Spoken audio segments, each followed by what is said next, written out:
F Rahman, আমি আমার কথাটা শেষ করতে দেন, আমার কথাটা বলতে দেন। আমি বলি সালমান এফ রহমানের কোম্পানিতে আমার জন্য কস্ট টু দ্য কোম্পানি যত ছিল, আমার জন্য ইন্ডিপেন্ডেন্ট টেলিভিশন আয় করছে তার কয় গুণ বেশি। আমি উনার প্রতিষ্ঠানে কাজ করছি বলে উনার দয়া নিয়ে কাজ করি না, আমি জীবনে ওনার সঙ্গে একটা ছবি তুলে পোস্ট করি নাই। আমি প্রফেশনাল হিসাবে ইন্ডিপেন্ডেন্ট টেলিভিশনে যোগ করছি, আমার কোনো কিছু পাওয়ার না। বাংলাদেশে আমি যখন এই কথা কইতেছি, আপনি খোঁজ নিয়ে দেখেন টপ 10টা টেলিভিশনের মধ্যে অন্তত 5টার অ্যাপয়েন্টমেন্ট লেটার এখন আমার পকেট। আপনি খোঁজ নেন, খোঁজ নিয়ে আমাকে বলেন।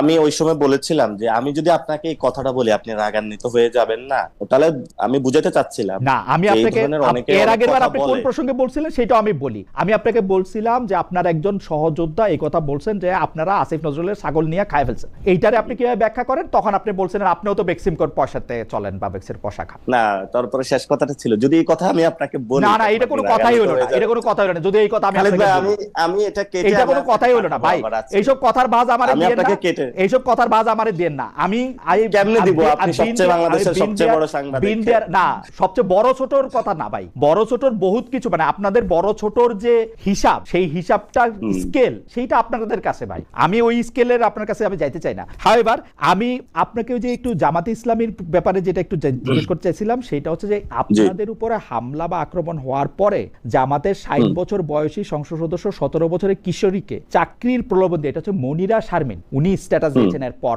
প্রলোভন দেখিয়ে যে কেলেঙ্কারি জন্ম দিয়েছেন সেটাই জুলাই মাসেই ছিল। এই ঘটনা শুধু আলোচনাতেই ছিল না, বরং বিব্রতকর পরিস্থিতি ছিল। কিছু মানুষ দেখলাম যারা হামলার প্রতিবাদ না জানিয়ে এর মধ্যে ডিপ প্ল্যানের গন্ধ পাচ্ছে। এনসিপি রাজনীতি দাঁড়ালে কারো কারো অসুবিধা হবে, এটাই স্বাভাবিক। নিজেদের ব্যর্থতা অস্বীকার করে অন্যকে সন্দেহের চোখে দেখা একরকমের অসুখ না। জনাব পাটোয়ারি, আপনিও কিন্তু জামাতে ইসলামের, আমি দেখতেছিলাম অক্টোবরের শেষ সপ্তাহে আপনি জামাতে ইসলামীকে অনেক সমালোচনা করেছেন এবং আপনি বলেছেন যে জামাতে ইসলামের সাথে গিয়ে কারো কোনোদিন কোনো ভালো হয় নাই। আপনি কি এখনো এই ব্যাপারটা মানে, এবং মনিরা শারমিন এটা সরাসরি বললেন, আমি দেখলাম টক শোতেও এনসিপির নেতারা অনেকেই জামাতের এই ভূমিকা নিয়ে অনেক কথা বলেছেন, স্পেশালি আপনাদের আক্রমণের পর অনেকে বলেছেন যে এই আক্রমণটা আপনাদের উপরে হতে পারতেছে কারণ জামাতে ইসলামী হচ্ছে আপনাদের সাথে এই পদযাত্রাটা আপনাদেরকে একা করতে হচ্ছে। জুলাই পদযাত্রা তো সবার, তাহলে এই পদযাত্রায় তারাও অংশ নিচ্ছে না কেন? একটু যদি বলতেন, এটাই আমার আজকে শেষ প্রসঙ্গ বা শেষ প্রশ্ন।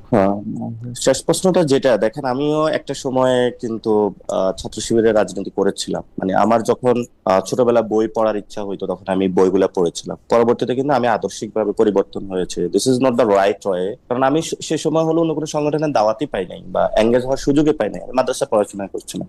পরবর্তীতে যখন পরিবর্তনটা আসছে আমি সেখানে পরিবর্তনের জায়গাটা পরিবর্তন করছি না, আমি কিন্তু আজকে এনসিপি করতেছি। মানে আমি যদি ওই জায়গায় থাকতাম, লেয়ার বাই লেয়ার উঠলাম, তাহলে দেখা যাচ্ছে ওইখানে অনেক উপরে যাইতে পারতাম। সেটা আল্লাহ জানে যে যাইতে পারতাম নাকি যেত, কিন্তু আমি আদর্শিকভাবে যেটা বাংলাদেশে বিশ্বাস করি সে জায়গাটা আপনারা এবং বাংলাদেশের মানুষ অনেকেই জানে। আমি ক্যাম্পাস জীবনে রাজনীতি করে এসেছি, আমার লাইন খুবই স্পষ্ট ছিল, আমি কোন রাজনীতি বেস করতে চাই ওইটা করতে চাই। ফলত আমি সেই জায়গাটা এখন হলো করতেছি। এবং আমি জামায়াত সম্পর্কে যেটা বক্তব্য দিয়েছিলাম, একটা দেখেন আদর্শিক জায়গা হলো প্র্যাকটিক্যাল পলিটিক্স। প্র্যাকটিক্যাল পলিটিক্সে দেখেন জাতীয়তাবাদী যে পলিটিক্সটা, জাতীয়তা পলিটিক্সের জায়গাটায় কিন্তু বিএনপি বলে যে এটা একটা আদর্শিক জায়গাটায় আছে, কিন্তু প্র্যাকটিক্যালি তারা এটা করে না। কারণ বাংলাদেশি যে পলিটিক্সটা সেটার মধ্যে তারা কখনো মাদ্রাসা সেক্টরকে একীভূত করতে পারে নাই, হিন্দু ভাইদেরকে একীভূত করতে পারে নাই, নারী শ্রমিকদেরকে একীভূত করতে পারে নাই। এটা আইডিয়াটা আকারে খুবই সুন্দর ছিল। তো আপনি যদি একটা আইডিয়াকে আপনি চ্যালেঞ্জ করেন বা আইডিয়ার জায়গা হলে আপনি ক্রিটিক করেন, একটা হলো প্র্যাকটিক্যাল ফিল্ডে আপনার যে অবস্থা, এই অবস্থা তো আমরা পড়তে চাই না। আসলে এই অবস্থাটা চলে এসেছে, আমরা বাধ্য হয়ে এই অবস্থার মধ্যে পড়ে গিয়েছিলাম। আমরা বলেছিলাম বিএনপির সাথে যাওয়ার জন্য, কিন্তু বিএনপি তো সংস্কারে রাজি ছিল না। ফলত আমাদের সামনে কন্ডিশন ছিল যে সংস্কারে রাজি হবে আমরা তাদের সাথে যাব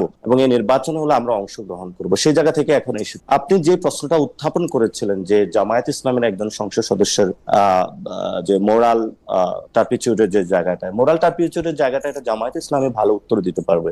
আমাদের কেউ যদি মোরাল টার্পিটিউডের জায়গাটা আমি উত্তর দিতে পারতাম, এবং আমি মনে করি যে মোরাল টার্পিটিউডের জায়গাটা যদি কেউ এই ধরনের ইসলামের কথা বলে এবং একটা সুন্দর শৃঙ্খল রাজনীতির কথা বলে তাদের যদি হয়, সেখানে অবশ্যই তাকে হলো স্যাক করা উচিত এবং তার রাজনীতির জায়গাটা থেকে তাকে সরিয়ে যারা ভালো মানুষ তাদেরকে নিয়ে আসা উচিত। এটা হলো ওই ক্ষেত্রে ঘটনার প্রেক্ষিতে হলো আমার বক্তব্য।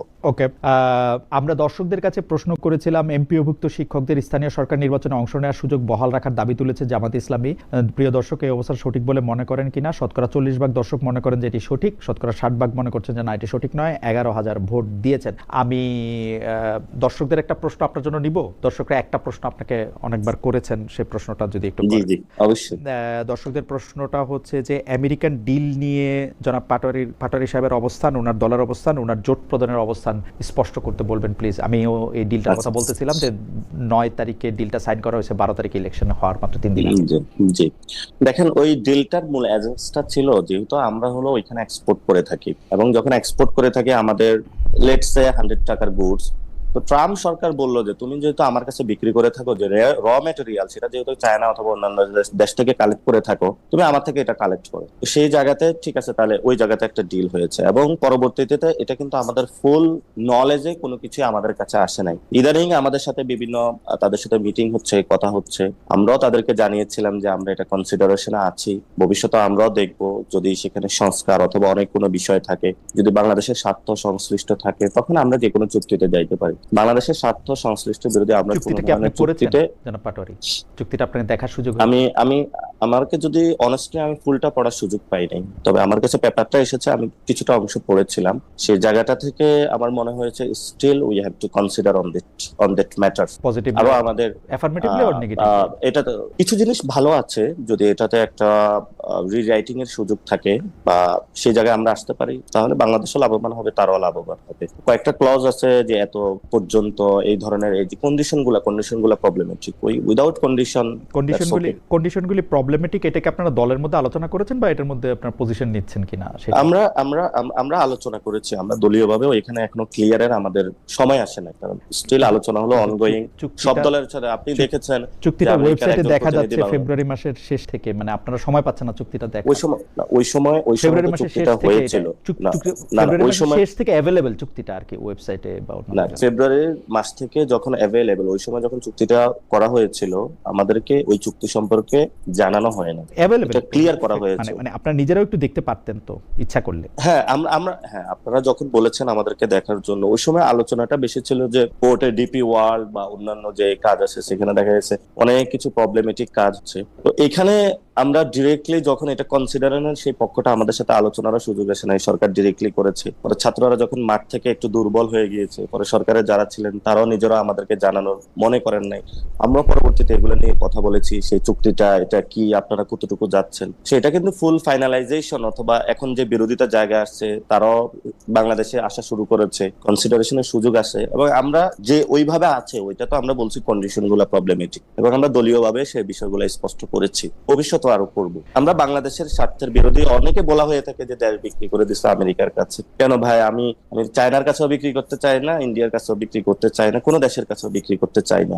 এনসিপি অ্যাটলিস্ট এই জায়গাটা আমেরিকার কাছে আমরা আমেরিকার কাছে বিক্রি হয়েছে কিনা সেটা একটু দেখতে কি ইচ্ছা করে? আমেরিকার আমি তো বললাম আমি পড়েছি, সেখানে কন্ডিশনগুলো আমাদের পছন্দ হয় নাই। সেখানে যদি করেছে সেখানে তারেক রহমান জানে ভালো, কারণ ওনার ক্যাবিনেটে পররাষ্ট্র মিনিস্টার যিনি আছেন ডক্টর মোহাম্মদ ইউনূস সরকার করেছে, সেখানে ফরেন মিনিস্টার তো এখন হয়েছে, মানে আপনাদের সরকার করেছে, সেজন্য আমি তো বলেছিলাম সেখানে ওয়াহিদ ভাই ছিল, আরো অনেকেই ছিল। ওই অফিসগুলো তো বিএনপির বেশি অ্যাক্সেস ছিল, তারপরে আপনার আসাদ ভাইয়ের অফিসে বিএনপির বেশি অ্যাক্সেস ছিল না, আপনার আসিফ নজরুল স্যারের বেশি দেখা গেছে, ফখরুল ভাইয়ের বেশি।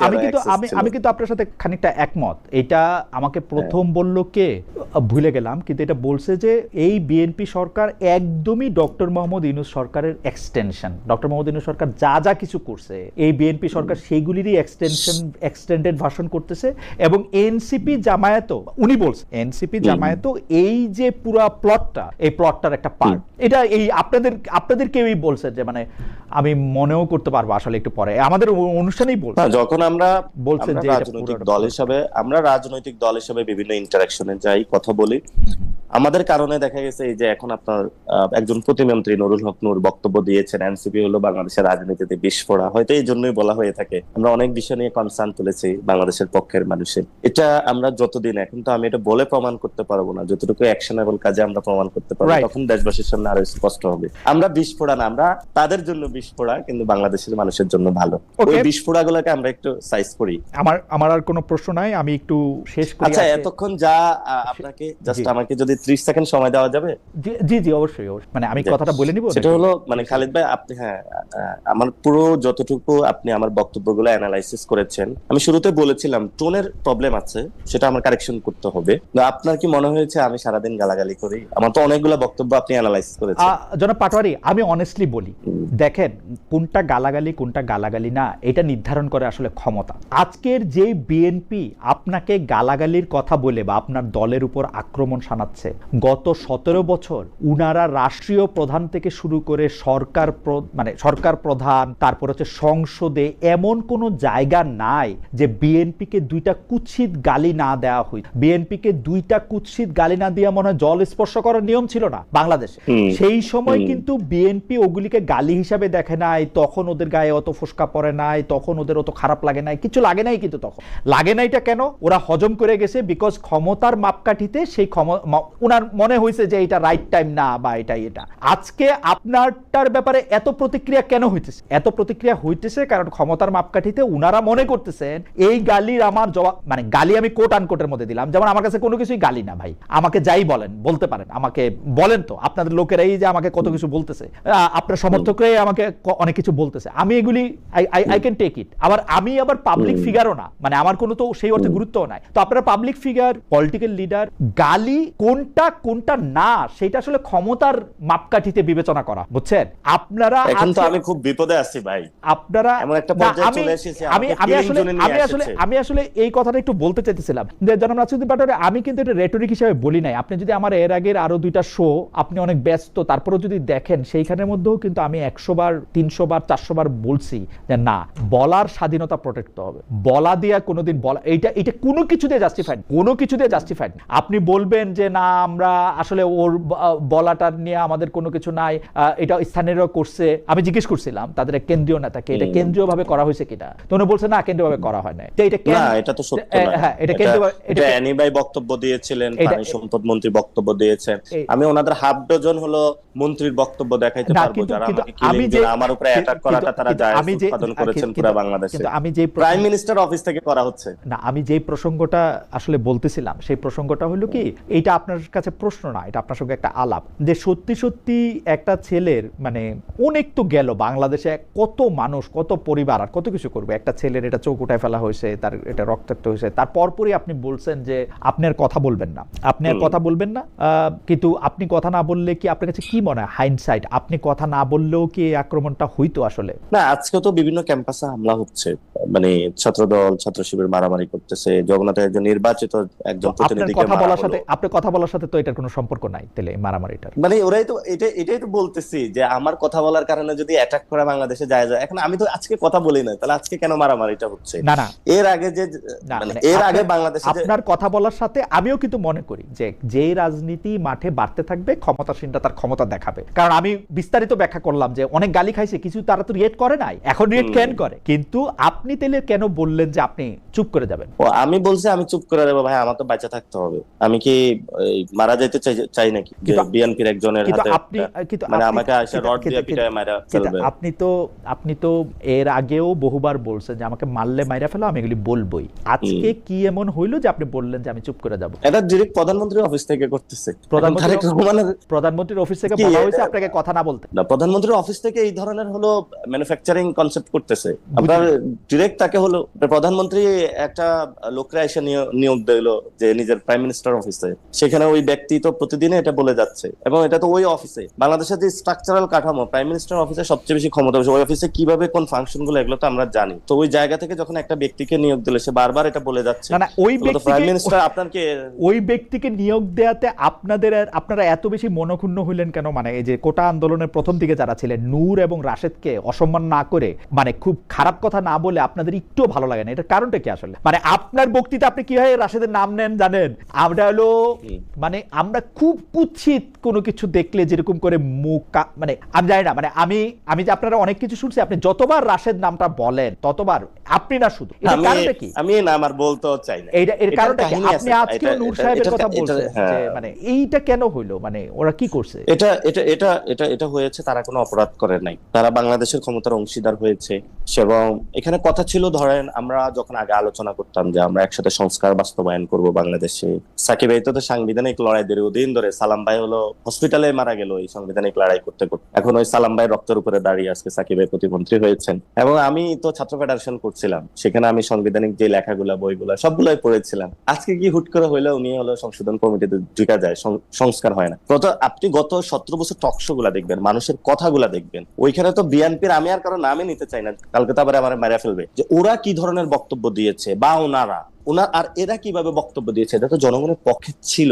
এখন এটাতে স্পষ্টত বোঝা যায় যে ঠিক আছে, আপনি কালকে একটা ভালো পোস্ট পাইলেন, ওই পোস্টে গিয়ে আপনি তার পরবর্তীতে সবকিছু লড়াই সংগ্রাম ইতিহাস বাংলাদেশের মানুষের অস্তিত্বের জায়গাটা ভুলে গেলেন। ফলত ওই জায়গাটা আপনি যদি ইলেকশনে যাওয়ার জন্য আমি একটু দর্শকদের বলি, আপনি যদি ইলেকশনে যাওয়ার জন্য 25 অক্টোবরের শেষ পর্যন্ত জামায়াতকে গালাগালি করতে থাকেন, এমনকি আপনার একটা স্ট্যাটাস আমার এখনো মনে আছে, আজকে এটা দেখি নাই, সেজন্য correct me if I am রং, আপনি কিন্তু এই আহ্বান আপনার বন্ধু সহকর্মী সহযোদ্ধাদের জন্য বলছিলেন, কয়টা সিটের জন্য নিজেদের বেচা দিও না বা এরকম কোনো কিছু একটা, তখন কথা হইতেছিল এনসিপি জামাতের সঙ্গে যাবে না বিএনপির সাথে যাবে, আপনি কিন্তু স্ট্যাটাস দিয়েছেন এবং দ্যাট ইজ আপনি দিয়েছেন কিনা আমি আজকে দেখি নাই, কারণ হচ্ছে যে আপনার এত ওই আজকে খুঁজে দেখতে হয় না, আজকে অনেক কিছু দেখছি, এটা দেখি না, এটা স্মৃতি থেকে বললাম, correct me if I am রং। আপনি যদি আমি না, এটা হলো নাহিদ ইসলাম স্ট্যাটাসটা দিয়েছিলাম, স্ট্যাটাসটা আমি বলেছিলাম, আপনি বলেছিলেন আমি তো মরিয়া প্রমাণ, হ্যাঁ আমি মরিয়া প্রমাণ করিলাম, আমি যদি আজকে এমপি হইতাম তাহলে আপনি বলতে পারতেন, তাহলে সেখানে গিয়ে এখানে তো 80 জনের প্লাস 80 জন এমপি আছে, তাহলে আপনি বলতে পারতেন যে ঠিক আছে ওইটাই আমার স্ট্রাগলটা ছিল, এটাই দেখেন আমি বলেছিলাম, এটা একটু আগে আপনাকে বলেছিলাম সংস্কারের জন্য আমাদের সেই এনসিপির যদি একটা সক্ষমতা একার জায়গা থাকে, এটা আমি ইলেকশনটা আমরা একাই করতে পারতাম। আপনি হিস্ট্রিটা গেটে দেখবেন, পুরো বাংলাদেশে আমি কিন্তু প্রার্থী আহ্বান করেছিলাম, আমি ওইটার নেতৃত্ব দিয়েছিলাম, মানুষের কাছে গিয়েছিলাম, কথা বলেছিলাম, ওই মানুষগুলো তো এখন এসে আমাকে ধরে, তাহলে আমি কেন ওই কাজটা করতে যাব? আমি যদি জানতাম আমি জামায়াতের সাথে হলো চলে যাব বা ওই জোটে থেকে, আমি সর্বোচ্চ চেষ্টাটা করেছি এবং আমার যতটুকু সক্ষমতা ছিল, যখন পরে অফারটা বেটার ছিল, ইউ গট বেটার অফার দেন। না আমার তো অফার বেটার হলো, যদি আমি এমপি হইতাম তাহলে আপনি বলতে পারতেন আজকে যে আমার কাছে অফারটা বেটার ছিল। না কিন্তু আমি ইলেকশনের সময় ঢাকা ছিলাম, আমি ইলেকশনের সময় ঢাকা ছিলাম, আমি মানে ভোট কেন্দ্রে গিয়ে আমি কি শুনছি আমি আপনাকে বলি, ভোট কেন্দ্রে গিয়ে কিন্তু শুনছি যে নাহিদ ফেল করছে, নাসির পাস করছে। আমি কথাটা শেষ করতে কথাটা শেষ করি, পরে আমি এটা শুনছি ফলালটা নাকি উল্টায় দেওয়া হয়েছে। আমি এর কোনোটাই আমার বিশ্বাস অবিশ্বাসের জায়গা থেকে আমি বলতেছি না, আমি বলতেছি এটা তো হইতেই পারত, যদি এটা ইঞ্জিনিয়ার্ড ইলেকশন হয়, যেটা আপনি সবসময় মিন করেন, যেটা মিন করেন মামুনুল হক নিজেও, মামুনুল হককে আমি ইন্টারভিউ করছি, মামুনুল হক সরাসরি বলছে, আপনি আমার ইন্টারভিউটা দেখেন, মামুনুল হক বলছে, মামুনুল হকের ফেল করা নিয়া যে আপনারা মানে অর্থাৎ আপনারা জোটের পক্ষ থেকে যে অনেক বেশি উচ্চবাচ্চা করেন না, ওইটারও উনি প্রশ্ন তুল একদম আপনি দেখেন আমার ইন্টারভিউ। তো আমি তো যদি এটা ইঞ্জিনিয়ার্ড হয় তাহলে ইঞ্জিনিয়ারিংটা তো আপনাদের সবাইরই নেওয়া হয়েছে, আমার পয়েন্ট হচ্ছে এইটা। আমি দেখেন কোনো ব্যক্তির ইঞ্জিনিয়ারিং শব্দটা আমি কোনো ব্যক্তির সাথে জুড়তে চাই না, আমি সামগ্রিক আলোচনাটাই। আচ্ছা ঠিক আছে, আপনার প্রিয় ওয়াকা সাহেব নিয়ে আসি, ওয়াকা সাহেব যারা বসাইছে সেটা তো উনি পিক এন্ড চুজ করে বসাইছে, তাই না? যেমন নাসির সাহেবের ওনার পছন্দ না, নাসির সাহেব বলছে আর্মির বুদ্ধি থাকে হাঁটুতে, ওর কোনো বুদ্ধি শুদ্ধিই নাই, তো আপনারা কেন বসাবেন? আপনি তো শত্রু না। আমি কথাটা আবার বলেছিলাম যে এজন্যই বলেছিলাম যে আমি বিভিন্ন দেশের যারা আর্মি পার্সন আছে অথবা বিভিন্ন দেশে যাই, তাদের সাথে তো আমাদের ইন্টারাকশন হয়, অথবা তাদের বিশ্ব অনেক এগিয়ে গিয়েছে, আমরা শুধু হলো কতটুকু সৈন্য নিয়োগ দিবে এটাতে চিন্তা করি। আমি ওইটাতে গুরুত্ব দিতে চাইছিলাম যে আমাদের এখন ওয়ারফেয়ার যেটা, এটা চলে এসেছে ব্রেইনে, অর্থাৎ আপনি ইন্টেলেকচুয়াল ওয়ারফেয়ার চলে এসেছে। এখন তো আপনি কারো জায়গায় কিভাবে ধাক্কা দিয়ে সীমান্ত রক্ষা করবেন এটা আপনি পারবেন না কিভাবে, তো আমি ওই জায়গাটায় মানে গুরুত্ব দিতে চেয়েছিলাম, মানে নিজেদের আর্মিরে কাবু কইরা আইয়ুব খানের মতো এত বড় বীর নিজের দেশটাই দখল করে বসে রয়েছে, ওরকম মানে নিজেদের আর্মিরে আপনি মেন্টাল ওয়ারে হারা দিতে চাইছেন। মেন্টাল ওয়ারে আমি তাদেরকে বলছে ওই জায়গাটা যাওয়ার জন্য। আবার তো কথাটাকে আমি বলতেছি যে বাংলাদেশের যে ইনফ্রাস্ট্রাকচার আছে, আমাদের মিলিটারি যে ইনফ্রাস্ট্রাকচার, এটাকে ইন্টেলিজেন্ট ওয়েতে এটাকে আরো বেটার করা। আচ্ছা ঠিক আছে, আমরা এটা ছোট রাষ্ট্রের সাথেও পারবো না, আমাদের যে অবস্থা এখন বর্তমানে আছে, আমাদের যারা আমাদের মোটিভেটেড ডেডিকেটেড একটা প্রফেশনাল ফোর্সকে আপনি বলবেন তাদের বুদ্ধি হাঁটুর মধ্যে। বাংলাদেশের ইলেকশনে প্রফেশনাল ফোর্সের সবাইকে বলি না, বাংলাদেশের প্রফেশনাল ফোর্সের সবাইকে বলি না, বাংলাদেশে অনেক আছে, আমি আপনার এই যারা বক্তব্যটা নেতৃত্ব শুনছি দিয়ে যাচ্ছে, জনাব সকল পাটোয়ারি, আমি আপনার বক্তব্যটা শুনছি, আপনি তাহলে আমি বলছেন আজকে একটু কারেকশন করে দিলাম, জি। আমি কারেকশনটা আজকে আপনার এটার মাধ্যমে কারেকশনটা করে দিলাম, যে পুরো আপনি এটা মিন মিলিটারি করেন না, আপনি এটা কিছু, মিন করেন নাই, হ্যাঁ এটা কিছু মিন করেন, আমি এটা কারেকশন, এটাও কারেকশন করে দিলাম। কিছু আর সাথে সাথে হলো আমারও যদি কেউ টোনে আপনারা মনে যেমন সিনিয়র যারা আমাকে বললে তুমি কেমনে এটা বলে ফেলো এরকম, এটা তো আমি বললাম যে বললে কি হয়েছে, যে কোথাও যে চুরি হয়, চুরি হয়ে গেছে সবাই চিল্লাচ্ছে কে চুরিটা করছে, কে দুর্নীতি করছে, ওটা নাম বলেন না কেন আপনারা, তো বললে তো ভাই একটু পরে মাইর খেতে হবে, আমি বলে দিলাম তো না, এটা বলাটা তোমার বেয়াদবি। না, আমিও চিন্তা করছি ঠিক আছে, আমার কাছে মনে হয় আমার একটু টোন পরিবর্তন আমার কাছে মনে না, টোন না যারা পাটোয়ারি, আমি 28 বছর ধরে সাংবাদিকতা করি, শব্দ নিয়ে আমার কারবার, এটা টোন না। আপনি যেসব কথাগুলি বলেন, এই যে দেখেন আমি নিজের হাতে এটা লিখি, আমাকে এআই দিয়ে আমি কিন্তু আপনার পুরো কথা আপনি নিতে পারতাম, কিন্তু আমি এটা নিজের হাতে লিখছি, আপনি এটা কি বলেন, আমি শব্দগুলি নিয়ে আবার পড়ছি আপনাকে না শুনে আসে, this is not the tone.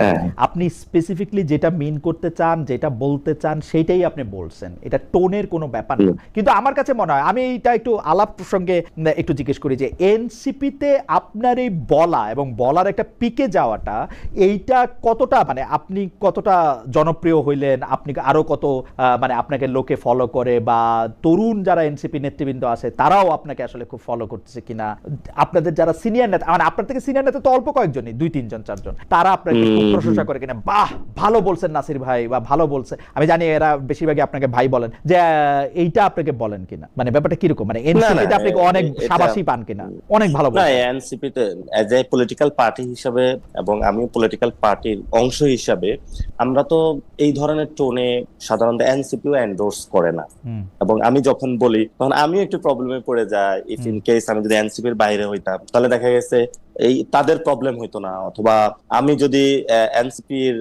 এনসিপির মতন বলতে পারতাম তাহলে ভালো হইতো। আমিও সেটা চর্চা করার চেষ্টা করব, যাতে হলো এনসিপির যে রাজনৈতিক পরিমণ্ডলের যে প্রত্যেকটা জায়গায় আছে ওইটাতে বলার জন্য। আমি কমিউনিকেশনের একজন ছাত্র হিসেবে আমি মনে করি আপনি এনসিপির জন্য অনেক বেশি মাইলেজ দিছেন আসলে, মানে আমরা মুখে এটা বলি বটে, আমি আমার এই আমি মুখে এটা বলি বটে, যে ওই ওরকম আজকে বিহারে যেটা হয়েছে, প্রশান্ত কিশোরের যে উনি আমার ওয়ান কাইন্ড অফ একটু গুরু টাইপের, বেশি পড়াশোনা করি ওনাকে, প্রশান্ত কিশোর আজকে জিতছে, খুব ভালো লাগছে, সে পার্টি গঠন করছে।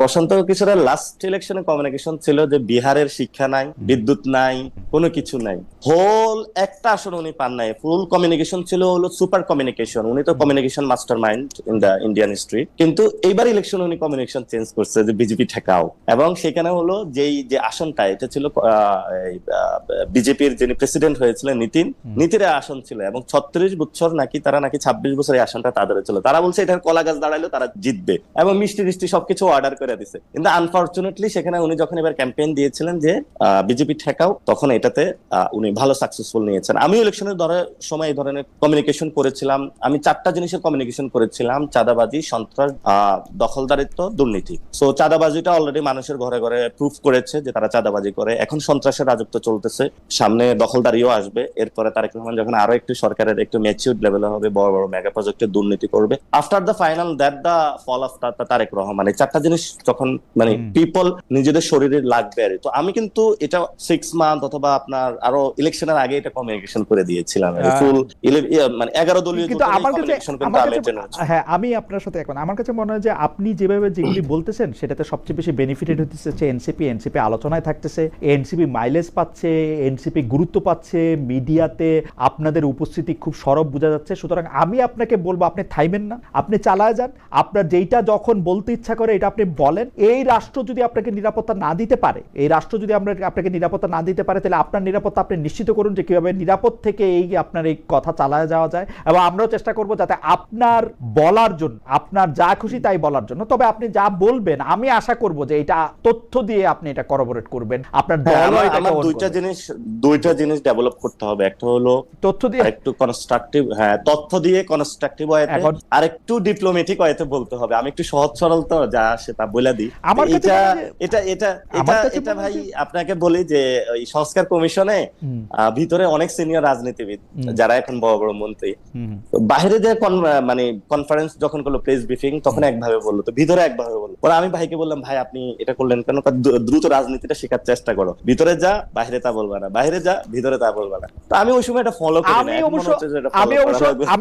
আমি অবশ্য জাস্ট বয়সে আপনার কিছুদিন বড় এবং আমরা একই বিশ্ববিদ্যালয়ে পড়াশোনা করছি, সেই অধিকারের দাবিতে আমি আপনার বলতে পারি যে আপনার যদি আপনার মানে মানে নিজস্বতাটাই হচ্ছে আপনার রাজনীতি। তো আমার শুধু অনুরোধ থাকবে হচ্ছে যে আরেকজনের সম্পর্কে কোনো কিছু বলার আগে একটু শুধু নিশ্চিত হয়ে নেওয়া যে এটাতে আমি স্ট্যান্ড করতে পারবো কিনা। বাকি সবকিছু আপনি যা ইচ্ছা তাই বলতে পারেন। আপনার দর্শকরা বা আপনার সমর্থকরা আমাকে যেভাবে বকাবকি বা গালাগালি করে, বা আপনি নিজেও আমাকে যদি কোনো খারাপ কথা কখনো কোনোভাবে বলতে চান বা করেন, সেটা আমি হবো হচ্ছে আপনার সবচেয়ে বড় সমর্থক। আমাকেও আর কি, মানে মানুষ তো নিজের সবচেয়ে বেশি পছন্দ করে, আমাকে আর বাকিদের কথা তো আমি বলবো না। আমাকে যে কোনো ধরনের কারেকশন দিলে না ভাই, বাকিদের কথা তো আমি বললাম না। দিলে।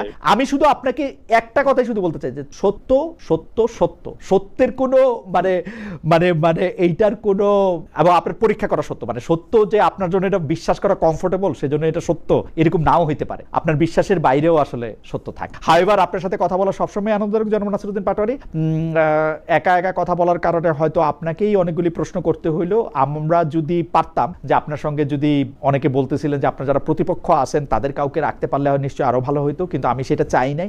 আমার কাছে মনে হয় নাই যে, বা আপনার কাছেও এটা খুব বেশি কমফোর্টেবল হইতো না হয়তো, মানে আমরা একটা ওতর চাপানের মধ্যে এটা দেখলাম, সেটা মানে হয়তো আপনাদের গেস্ট লিস্টে যে তালিকা পেয়েছিলাম ওইখানে দেখা গেছে যারা বিএনপি নীতি নির্ধারণী বা কিছু জানে না, তো ওনার সাথে বসে আমি কি বলবো, তো সেই জায়গাটা আমি বলেছিলাম এখন যারা কিছু জানা লোকও তো আবার পাওয়া খুব মুশকিল, সবাই তো আসে না ফেস করতে চায় না। হ্যাঁ হ্যাঁ, আমি দেখা গেছে এটা খুব ইন্টারেস্টিং ব্যাপার যে তারা আসলে এখন ধরবো যে একটু আমি একদিকে গেলে দেখা গেছে তারা অন্যদিকে চলে যায়। আমাকে আজকে আপনি আসবেন দেখে হ্যাঁ। আজকে আমাদের অনেক দর্শক এটা বলছেন যে খালেদ ভাই প্লিজ ইয়াকে নিয়ে আসেন, স্বরাষ্ট্রমন্ত্রীকে নিয়ে আসেন। ভাই স্বরাষ্ট্রমন্ত্রী মহোদয় কি বলবো, আরো 30টা বিশেষণ দিছি, ধরে রাখেন সালাউদ্দিন ভাই, হ্যাঁ আরো 30টা এই নিউ ইয়র্কে আসছে আমার ফোন, উনি তো নাই, উনার যে কি বলে, আচ্ছা যাই হোক, উনার কিছু একটা উনিও ধরে নাই। এখন আমি আমার কথা বলে রাখি, আমার ফোন কেউ না ধরলে